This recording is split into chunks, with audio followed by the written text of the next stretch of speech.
If you have a garden and you've never spent dusk in it, you need to. It is magical.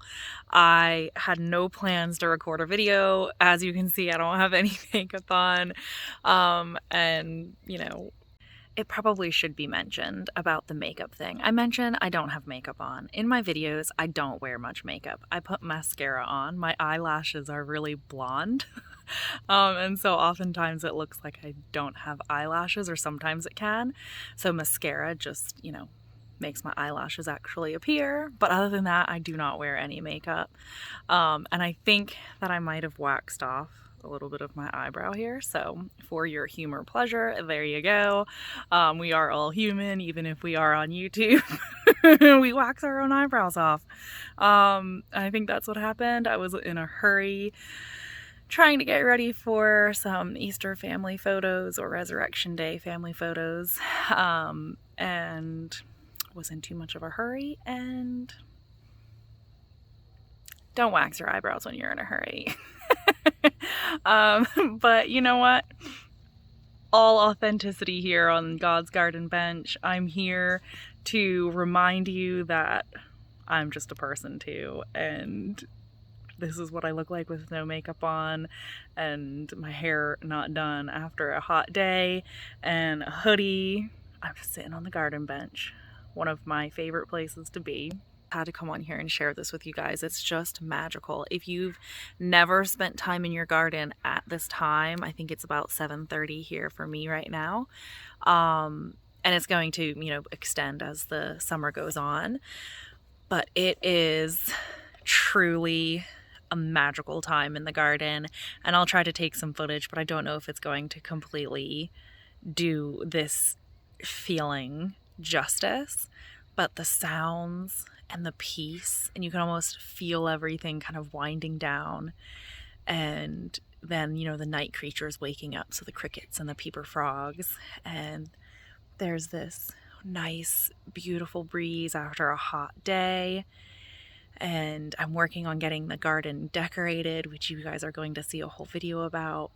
And it is just such a God-given space. And I find God here so often.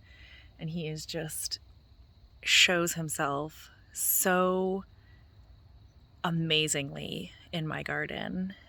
So while I'm sitting here, I'm just thinking, you know what? Why don't we just have a garden bench chat? Maybe we'll start those. I don't have my stabilizing tripod, so I'm sorry if it's just a little bit shaky. I'm just holding my camera. And so up until I found those slugs, I was feeling really discouraged. I find it really difficult to come out and have the excitement of seeing the seedlings and then see them being decimated. Now, with that being said, there are alternative gardening methods that I could just put a bunch of chemicals on my garden and it would kill all the slugs and kill all the things that want to eat my seedlings. But I very strongly feel for my garden and my space that is not what I want. I want to work with nature, and I don't want to put a bunch of chemicals on my garden. I don't want to eat chemicals. I am actually very sensitive to those chemicals, so I wouldn't really ever do that to my garden. I will never do that to my garden because it would actually impact my health. And so before I found those slugs, I was feeling a little bit down. I was feeling pretty discouraged because I was really excited about the seedlings. I was excited about them coming up, and then I would come out. Oh, well, the mosquitoes are back. Carry me away. Goodness. And then, to come out and see them disappearing, like some of my sunflower seedlings I saw coming up, and I was really excited about my mammoth sunflowers finally sprouting. And now they're gone. There are none of them there. And it's so easy as a gardener to get caught up in that disappointment and just give up, or just be overwhelmed by the sense of failure in that space. And I'm really thankful as I sit here. Oh, sorry. Okay, the mosquitoes are actually out. As I sit here, and think about it, I'm really grateful for my experience in gardening because it's teaching me, hey, you just have to look for the problem and or the solution. Don't get too discouraged. There are more seeds to plant. See if you can figure out the problem, see what worked last year, and, you know, even looking stuff up on the internet really works. And reevaluate and kind of go from there. And so I wondered if it was the straw, because last year I did not plant with the straw. I planted the seeds, and then once the plants were a lot more established, I then mulched with the straw. So my thinking is that the slugs are hiding in the moist straw because I'm having to water a lot. With the seedlings just being little baby seedlings, and with it getting hot.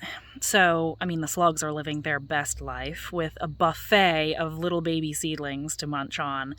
So I think that's what my plan is going to be, is to remove the straw, reseed whatever has been eaten, and kind of go from there. But once again, just not getting too discouraged, because I will be very honest with you, up until I found those slugs 10 minutes ago, 15 minutes ago, I was really discouraged, and it was making me almost discouraged enough to not want to be in the garden because I feel like a failure.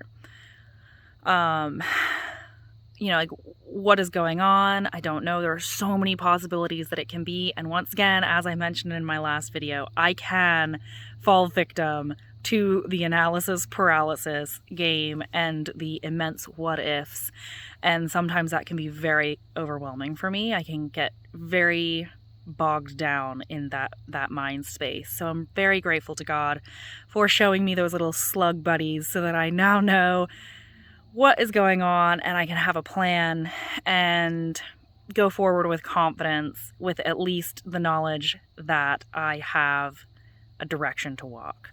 I'm not just trying to figure out what's eating my garden at an alarming rate. So it's getting dark, but I think I'm going to do these little garden chats more often, and it's going to be really raw, as you can see. It's very impromptu. I didn't plan it, but some of the people that I follow on YouTube do these impromptu chats, and they are some of the most valuable, fulfilling digital conversations for me, and they're just pouring their heart out and telling you exactly where they are and reminding you that they are just people. Even though we are content creators, big or small, we're all just people. We're all just people living the lives that God has us in. And if you are a content creator or you're watching a content creator, we've felt led to share our lives, and what a blessing we have in order to do so. All right, so as you can see, it is pretty well dark out here, but I was just about to go inside, and of course the car is going to go by. I was just about to go out inside and it turned on. Oh, it's so pretty. I got another string to add to it. Isn't that so beautiful? And that direction for some reason doesn't look as dark. What do you think, my mite? Oh, can't focus on Mighty because he's too dark. You're too dark, dude. Isn't that beautiful? I like it. Love it. Very excited about the lights. I thought about getting some to go over here on this fence too, by the bistro table, or even just the whole way across the fence. I don't know why I'm talking quietly. I feel like it's because it's nighttime and I feel like it's rude to talk loud at night. But I'm the only one out here.